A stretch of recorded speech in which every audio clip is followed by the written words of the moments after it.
Hi, I'm Martin, and I have a big, big problem. This is the pile.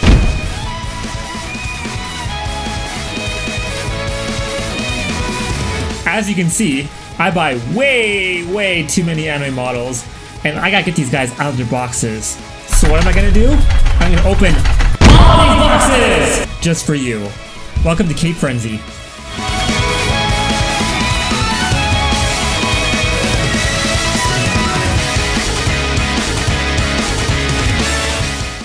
Welcome to Cate Frenzy, episode 8 of season 2.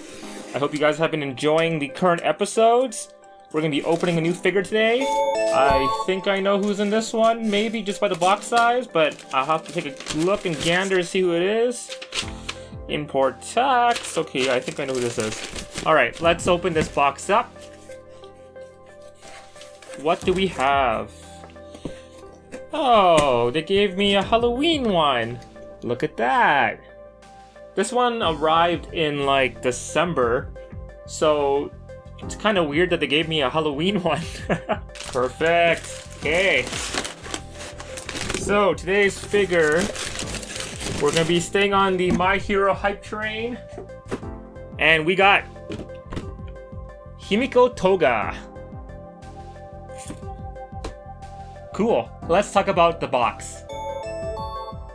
Alright, so this figure is part of the Figure Colosseum Zoukei line? Yeah, Figure Colosseum Zoukei line. It's volume 5, it's number... I don't think there's a number actually, it's a volume A. Yeah, it's volume A. So let's talk about the box. So the box has a picture of Toga on the front. It has a picture of Toga on the side in a different color.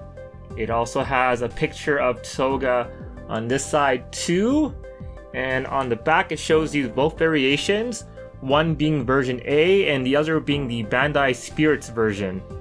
So that's pretty cool. And then the bottom has just your general information again, your warnings. This is rated for 15 ages and up, because Toga is a crazy bitch and you probably don't want to give that to your children. And the top just says Van Presto Figure Academy. The box is pretty simple. I think I'll give the box, ooh, I don't know. It's pretty plain, so like a 6.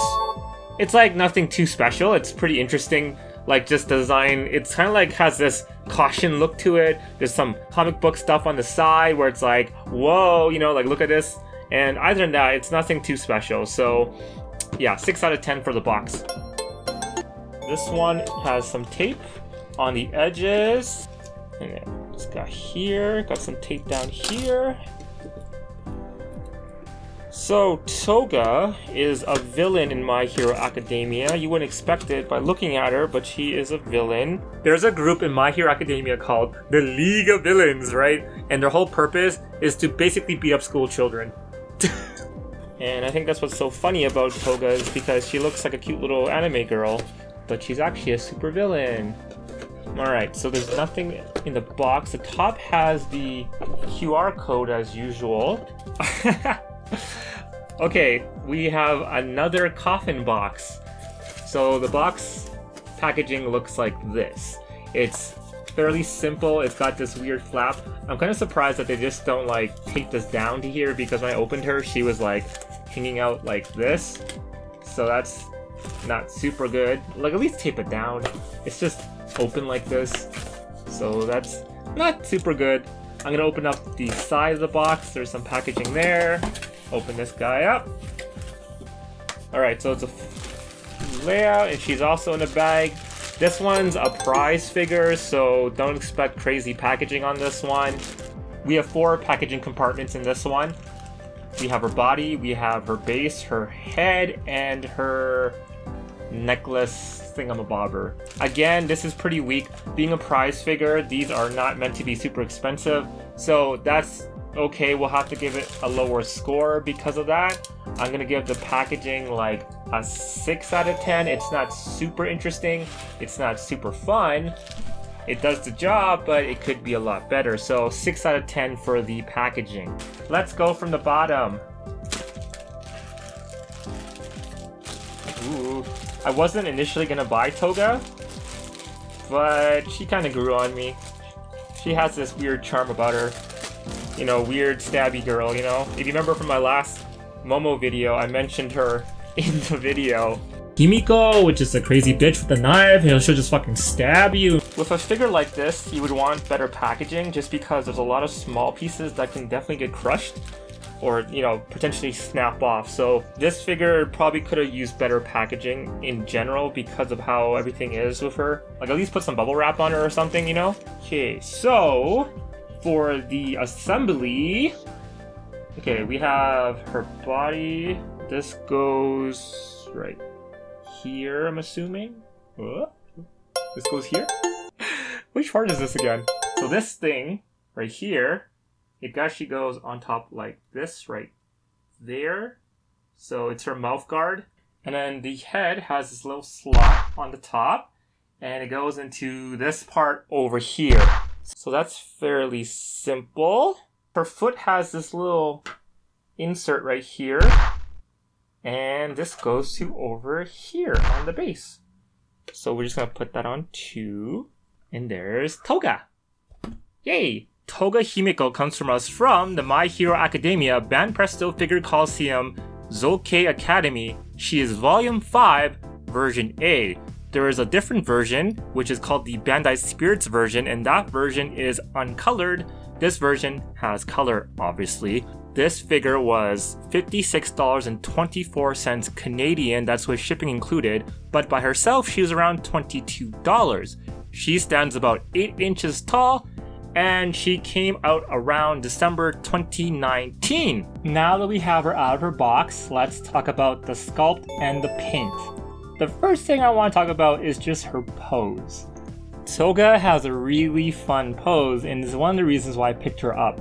There are about 3 or 4 different Toga figures. I believe there's one from Good Smile, and there's also one from Band Presto, like another prize figure. Like, I wasn't gonna buy Toga, but this figure's pose won me over because of how cute it is. Let's talk about Toga's hair. Toga's hair, like I mentioned in the packaging portion, it wasn't protected, and I was scared about these little bits on top here. If Toga were to fall, like from a shelf, or like just, you know, by accident, like let's say an animal knocks her over, then the first thing that would probably break would be these little tips. But on closer inspection, the little tips are actually like kind of bendy. They're more of a malleable plastic. So that is actually good because if it were to drop, bits like this are the first thing to break off if they fall from a higher height. So when you're placing models on your wall, you want to make sure that models that have, you know, slightly more breakable parts might want to be lowered down, because in case there's some kind of issue where they fall for some reason, then the damage might be more minimal that way. And I always keep some of my most precious models either further back on the shelf, so if they do fall, they only fall on the shelf, or the ones that have really breakable pieces, I keep them lower, because that way if they do fall and break, the damage is minimal, hopefully. So that is something to take into consideration when you're putting your models on your wall. The hair, I think it's actually very important to talk about because Toga has characteristics of her personality in her hair. To me, what her hair tells me is that she has these cute little buns in her hair, and that's like a Japanese fashion thing. The little buns on top here, and they have these little pieces coming out of it. To me, what that signifies is that Toga is tightly wound and she's coming apart at the edges. You have to kind of expect that because Toga is a character that is yandere, which means like she is a character who is cute, but if you get in her way, piss her off, she will stab you. Toga's like face has this primal look to it because her like incisors, is that what you call them, incisors, her dog fangs, like they are very noticeable on her face. So she has this more like kind of animalistic look. When people design anime characters and give them more pronounced fangs, it's usually to make them look more like, you know, this person's a little bit more crazy than your average person. I never understood what these big teeth were for on her design. I feel like they were kind of based on old samurai like masks, because old samurai masks had the teeth in them to make it look more intimidating, and maybe that's what it's for. But to me, it just looks like a big giant happy smiley face. She's just like, "Hee, I'm gonna stab you, bitch." And the thing about her is that she also has these deep, dark lines like I do, because you don't sleep ever. You know, people who don't sleep, they're on the brink of like, you know, freaking out at any moment. So she has that look about her too. The eye painting is really well done as well. That's good. Her hair, the bangs in front, there's a lot of small little detail. There's lots of layers on the front bangs. And she's got a nice round face. The hairstyle really suits that kind of face. So it's a nice bonus for this character too. Her face is pretty well perfect. In order to understand her back design, I had to talk about her quirk. So on her back, she has these green canisters. Now, if you haven't watched My Hero Academia, you're probably wondering what the fuck are these canisters for? Toga's quirk is transformation. She can actually transform into anybody, but she has to have a blood sample. Where does she keep the blood? In these canisters. And then when she needs them, she pulls out one of the canister pieces here, these silver pieces on the side. She takes one out, puts on her little sippy cup attachment right here. Okay, yo, I just remembered that she uses this attachment to suck out blood because she did that to a chocolate that one episode. So now I was like, wait a minute, this isn't a sippy cup. It's actually a needle. It's just bent slightly, so it looks like a sippy cup attachment when it was actually a needle the entire time. And this is what happens when you don't have good packaging because your plastic goes like this. And then she just drinks the blood. She is able to transfer her entire appearance to look like the character, height and everything, and she can also transform clothing. However, if she's wearing clothing while transforming, the clothing can like clip through her newly transformed clothing, so for the most part she has to show up naked. Toga's 17, by the way. Like these kind of canisters you normally see in like kind of army looking clothing, or you know, army things. So I think this is actually also like a little nod to the military otaku as well. In Japan, there are like people who love military stuff and they dig stuff like this. So it's kind of unique that way. The thing about this is that you have these big giant like piping lines going from her back to her front. And I love the idea that it's actually shorter on one side here. It gets longer going this way. It actually draws your eye from this side to this side. And that gives this character really good dynamics. Especially when you're having a character who's standing, having movement, as I mentioned before, in figures like this is very important to the overall appeal of the figure, making your eye go from here to the top here, and then all the way up to her arm, which draws your attention to the silver piece that she's holding in her hand. So the oversized sweater is a fashion statement in Japan. It's also a necessity. Girls in Japan and the boys, they all have school outfit uniforms. And sometimes you're given like school cardigans. When you wear a big comfy sweater like this, it looks like you're more laid back, like you have less cares in the world. Like, do you ever see schoolgirls fighting in giant sweaters in anime? No. So this character design is really fun because of that. This character has really giant folds on her sweater, which really adds to the overall appeal of the figure. And I really do enjoy that. So it actually adds a lot of weight to her outfit in general. So you can see like overlapping fabric on top of the belt, so it's more realistic. She is still wearing a seifuku, like a Japanese schoolgirl uniform, which is like a sailor outfit. And you can see that on the back.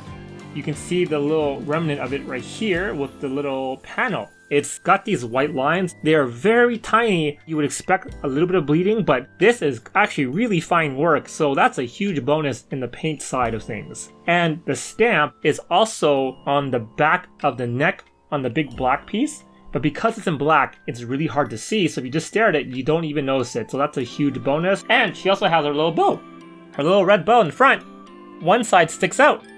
And that's also fun because it adds a little bit of like quirkiness to her design. The body is nice, the folds are nice, the metal canisters are nice, the knife kind of sucks. The canisters, I do wish they were more than one color. They look like the old Army Man toys. If they're at least two shades, green and black, it'd look a lot better, especially with these pouches. I don't know what these pouches are for. I don't ever think I've seen her open them, but maybe she keeps like blood vials in them or something. I have no idea. And they're not like super detailed. The skirt is nice. It's a nice deep dark blue navy color, and they have nice folds. There's some little bit of shading on the back. There's more folding on the back of the skirt itself in particular. I do like to mention that her underwear is actually a different color most anime girls like this will wear like white underwear. That's just like a default color for most anime figures. But this one actually has a deep dark red color, so that's interesting too. She does have some knives on her side that she keeps. Now I do have a gripe with the knives. The knives, they are slightly bent. And let's see, can I fix that? Yeah, you can fix it. So not a huge issue. The bands actually have little lines indented into the bands on her leg, so that's good too. There's also like just the slightest bump of flesh just over the like bands on her legs, so that's good too because it adds a little bit of realistic nature. Sometimes you don't see that. Her socks are really perfect. They're like super straight, they're very clean. Her shoe has two shades, it's brown and black. And her skin tone is much more peach than Momo's, which is funny because Momo's name is Peach. That's what Momo means, it means peach. And Momo's colors were more yellow. This figure's skin color I think is better than Momo's. There's little hints of shading on the leg and the knee parts as well, so that's also very decent as well. And then we can also talk about the base. So this one, the base says Zoukei Academy. So the logo, you can see right there, the indentation is actually on the bottom of the thing, so you can actually feel the indent on this side. This one being clear, I can already see some fingerprints on this one. So being like, you can see that my sweaty palms and stuff are on all over it. The way that she stands in her base. Normally it's like a little peg, but this is a full-size platform that she stands on, and it's quite solid, so I don't see any future problems with her leaning. So that's also good for her as well. Sculpt-wise, I think this is pretty good. It's very clean, it's got lots of good lines on it, there's lots of movement, there's lots of fun parts about her pose, her face, the piping. You know what? It's a 9 out of 10. It's a really good sculpt. And paint, an 8 out of 10 because of the canister's silver and the knife silver and just the green parts not being as nice. If you want to talk overall appearance of this figure, I think this figure deserves a really high score. She has a great face, her hair is awesome, she has lots of motion in her arms, her legs, her like, you know, piping stuff she has in the back, and the figure like stands really firm. The base could be better, so overall appearance, I think it's like a 9 out of 10. This figure is great for any collector, and especially at the price point of like $22 Canadian, that leaves a final score of 76%. She's a great figure. She just lost points just because of her box and packaging. So collect the Colosseum figures if you want more detail. They might be out of scale with the other figures, but the detail really speaks for itself because they're slightly bigger. So yeah, that's my final say on this figure. So we're at the end of the episode. If you want to watch more of my reviews, I have a Momo review, I have a Denki review, I have My Little Pony reviews, I have Marvel reviews, I have all sorts of characters that are coming out of the woodworks, and I'll be adding more every Wednesday, so check out the episodes as you please, and I will see you again next week. See you later!